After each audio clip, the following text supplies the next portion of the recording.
जय श्री राधा कृष्ण भगवान जी की जय। श्रीमद् भागवत महापुराण की मंदिर श्री बंसी वाले महात्मा यूट्यूब चैनल की ओर से हम आप सभी भक्तों का हार्दिक अभिनंदन करते हैं। आज हम आपको सुनाने जा रहे हैं श्रीमद् भागवत महापुराण के 10वें स्कंद के 8वें अध्याय के पहले भाग की कथा। इस अध्याय का नाम है श्री कृष्ण जी का नामकरण संस्कार तथा अन्य बाल लीलाएं।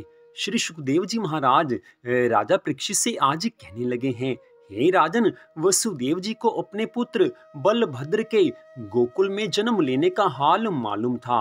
अतः उन्होंने एक दिन पुरोहित गर्ग जी को बुलाकर ये कहा है कि हे गुरुदेव जी, मेरी पत्नी रोहिणी के गोकुल में पुत्र उत्पन्न हुआ है, परंतु कंस के भय से अभी तक उसका नामकरण संस्कार नहीं करवाया है।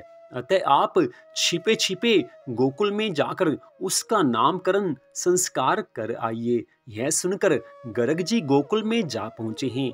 उनका आगमन सुनकर नंद यशोदा प्रसन्न होकर सब ग्वाल बालों सहित इन्हें सम्मान पूर्वक अपने घर लिवा ले गए हैं।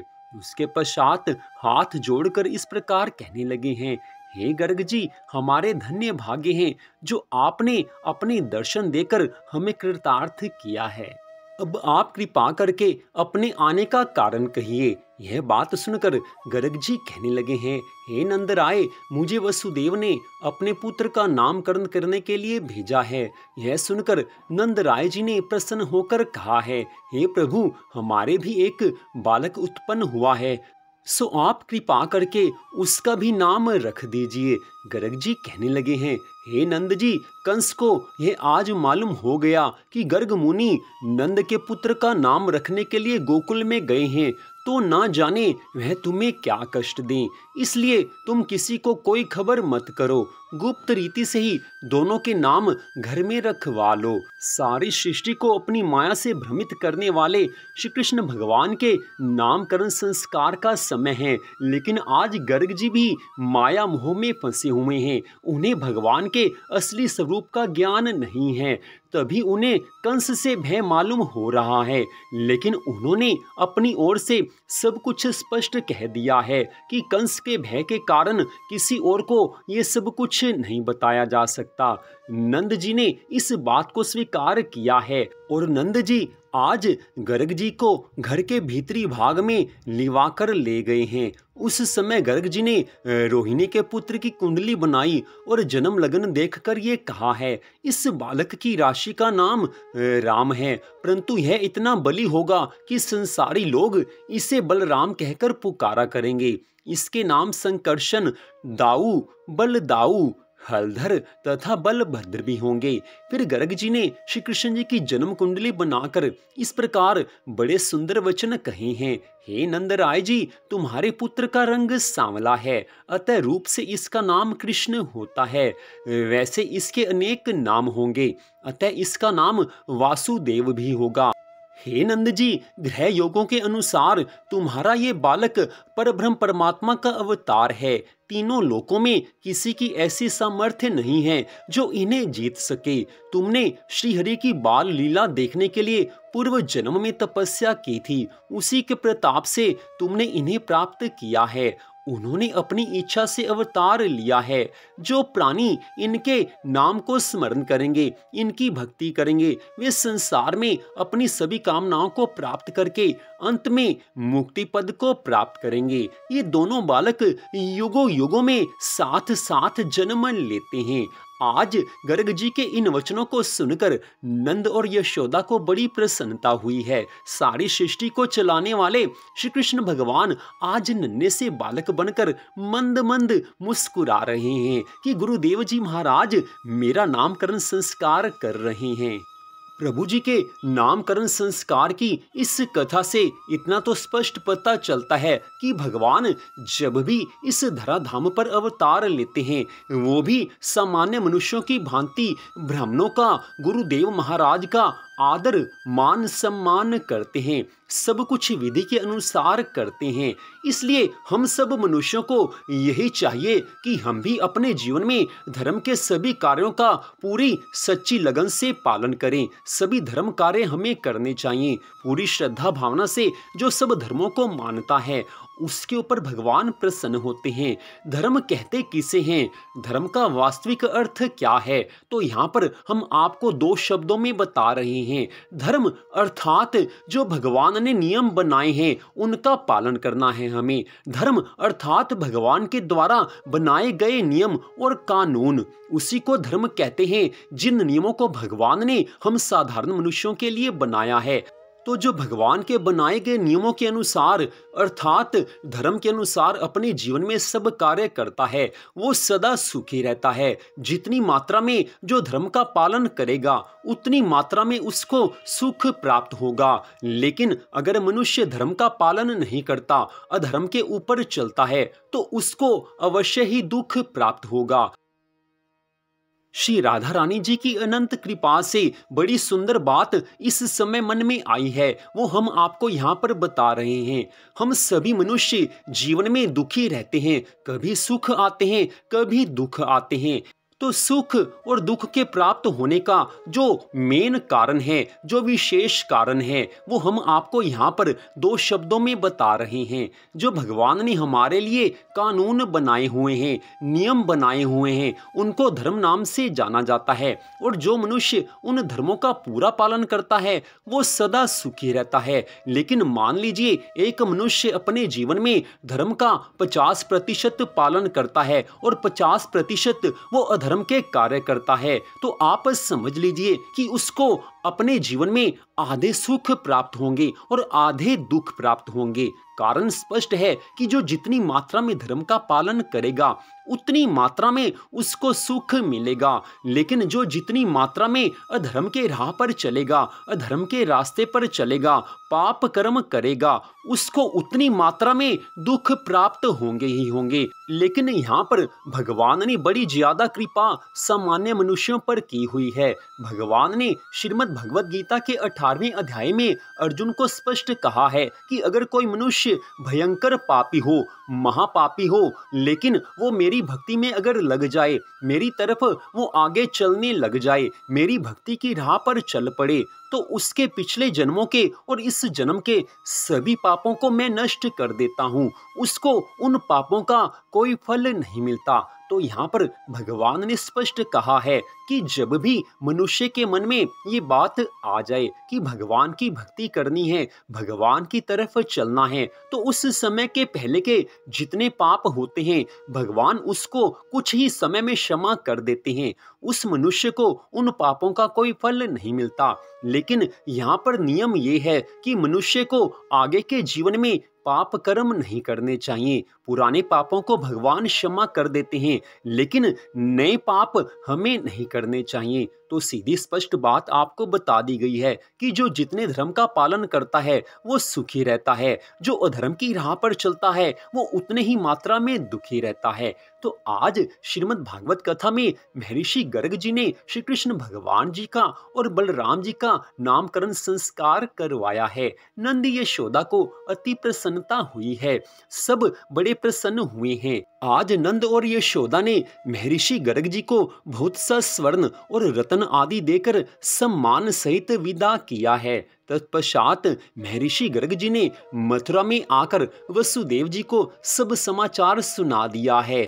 आज देवकी और वसुदेव को जो प्रसन्नता हुई है उसका वर्णन नहीं किया जा सकता।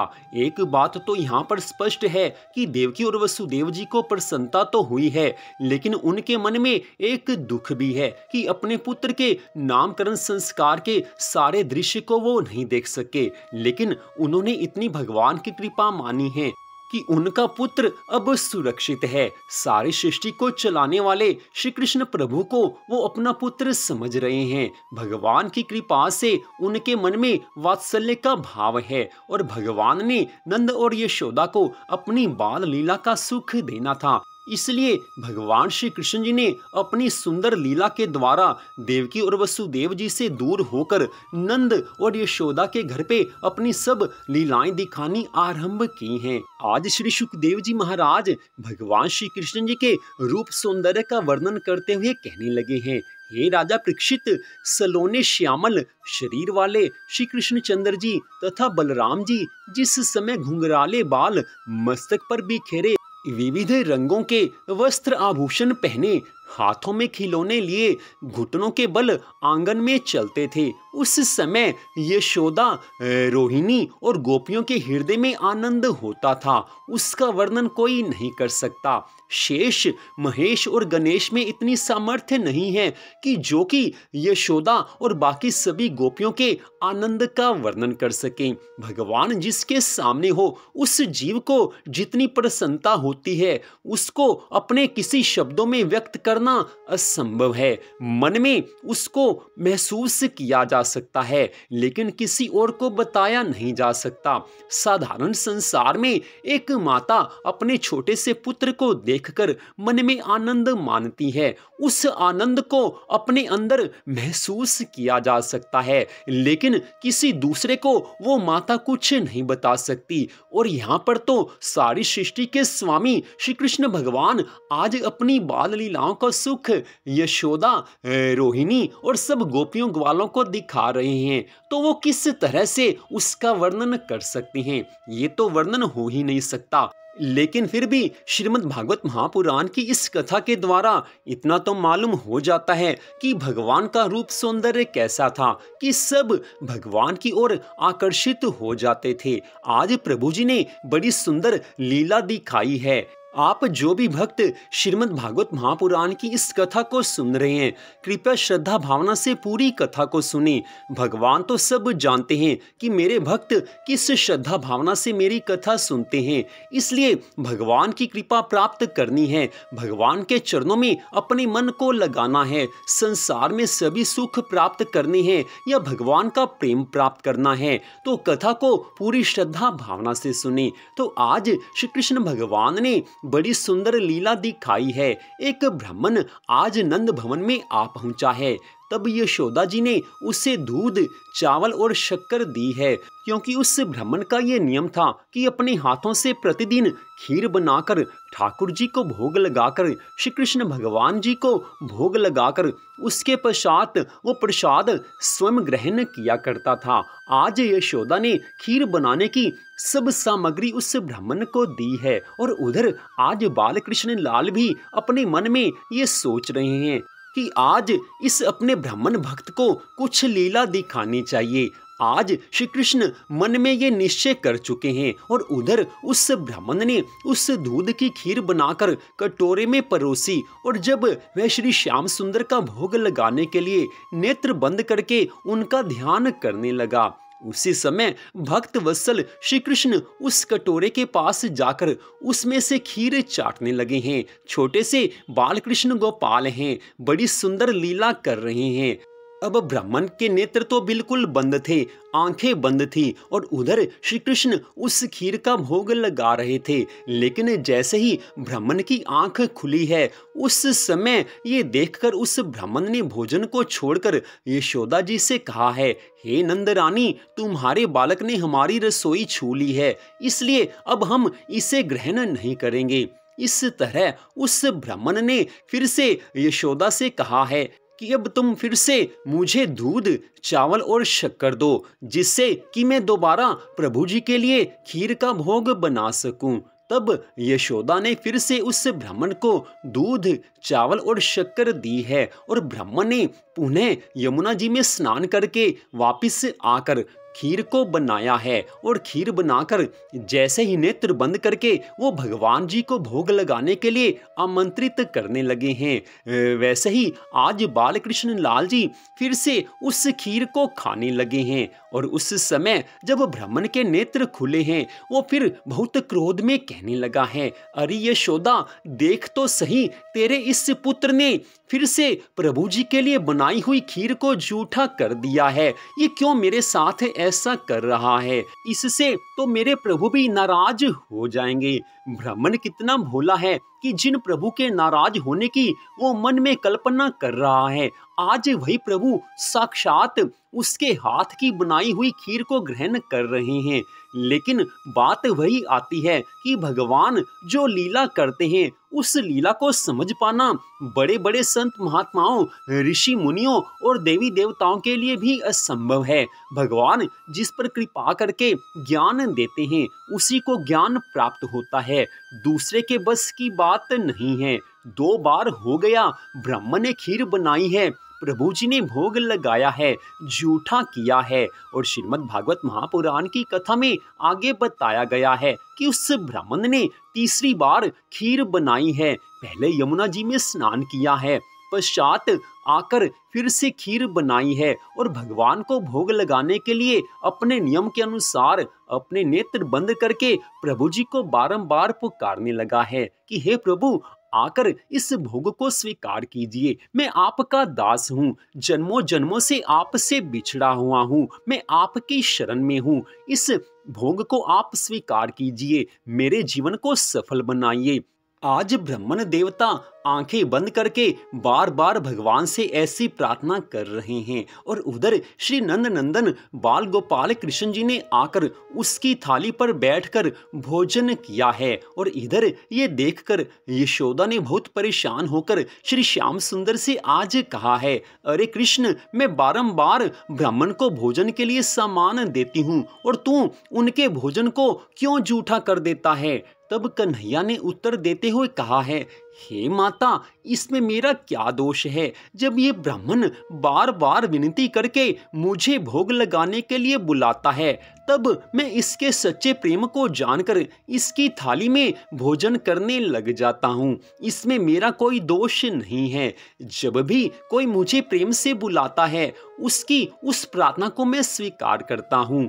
आज श्री कृष्ण जी के इन वचनों को सुनकर उस ब्राह्मण ने समझ लिया है कि यही तो वो परमेश्वर हैं जिनका मैं ध्यान करता हूँ। आज प्रभु के मधुर वचनों को सुनकर उस ब्राह्मण को अत्यंत प्रसन्नता हुई है। सोचने लगा है कि जन्मों जन्म से मैं जिन प्रभु को पाने के लिए बारंबार भक्ति तपस्या कर रहा था, आज उन प्रभु ने स्वयं आकर मेरे हाथ से बनाए हुए प्रसाद का भोग लगाया है। आज उस ब्राह्मण को अत्यंत प्रसन्नता हुई है। आज ब्राह्मण देव ये समझ गए हैं कि यही वो साक्षात परब्रह्म परमात्मा हैं जिनका मैं जन्मों जन्मों से ध्यान करता रहा हूँ। तत्पश्चात वह ब्राह्मण आज नंद रानी यशोदा से कहने लगा है, हे यशोदा, तू धन्य है जो तेरी कोख से साक्षात परब्रह्म परमात्मा ने जन्म लिया है। मैं भी आज परम धन्य हो गया जो जगदीश्वर श्री कृष्ण ने मेरे द्वारा बनाया हुआ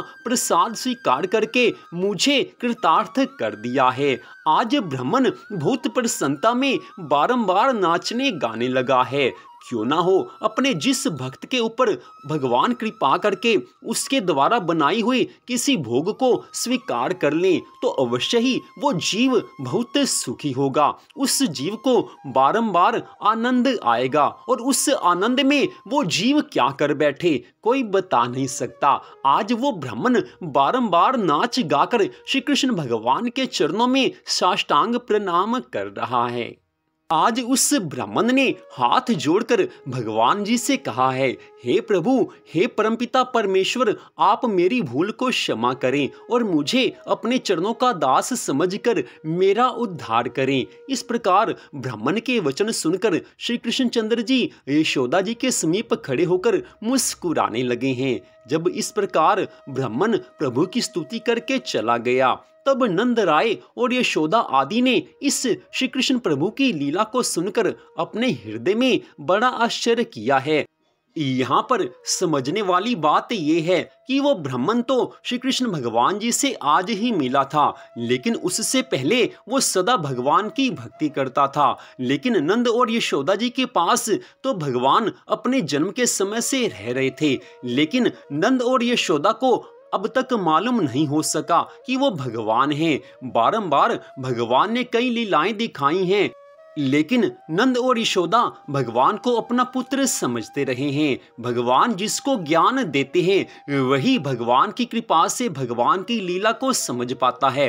ब्राह्मण को ज्ञान दिया तो ब्राह्मण भगवान की लीला को समझ गया, लेकिन नंद और यशोदा को भगवान ज्ञान नहीं दे रहे हैं, क्योंकि नंद और यशोदा को भगवान ने अपनी बाल लीला का सुख देना है। अगर नंद और यशोदा को सब ज्ञान हो गया तो उनको भगवान की बाल लीला का कोई सुख नहीं मिलेगा। इसलिए नंद और यशोदा को भगवान ने अभी तक वो ज्ञान नहीं दिया है कि जिस ज्ञान के द्वारा वो श्री कृष्ण में पुत्र भाव ना रखकर भगवान का भाव रखें। इसलिए नंद और यशोदा भगवान को अपना पुत्र समझ रहे हैं। इसी प्रकार भगवान श्री कृष्ण अपने बाल स्वरूप में नित्य प्रति विचित्र चरित्र करके सबको आनंद देते हैं। तो इस प्रकार श्रीमद् भागवत महापुराण के 10वें स्कंद के 8वें अध्याय के पहले भाग की कथा का यहीं पर विश्राम होता है। इससे अगले भाग की कथा में आप भगवान की अन्य लीलाओं को सुन पाएंगे। तो मंदिर बंसी वाले महात्मा यूट्यूब चैनल की ओर से आप सबका हार्दिक धन्यवाद कि आपने इस कथा को सुना। भगवान की बड़ी कृपा से श्रीमद् भागवत महापुराण की इस कथा को सुना जाता है। आप पर भगवान की कृपा हुई है कि आप इस कथा को सुन रहे हैं। भगवान श्री राधा कृष्ण जी की अनंत कृपा सदा आप सब पर, आपके परिवार पर बनी रहे। इसी मंगल कामना के साथ जय श्री राधा रानी सरकार की, जय श्री कृष्ण भगवान की, जय श्रीमद् भागवत महापुराण की, जय श्री सुखदेव जी महाराज की।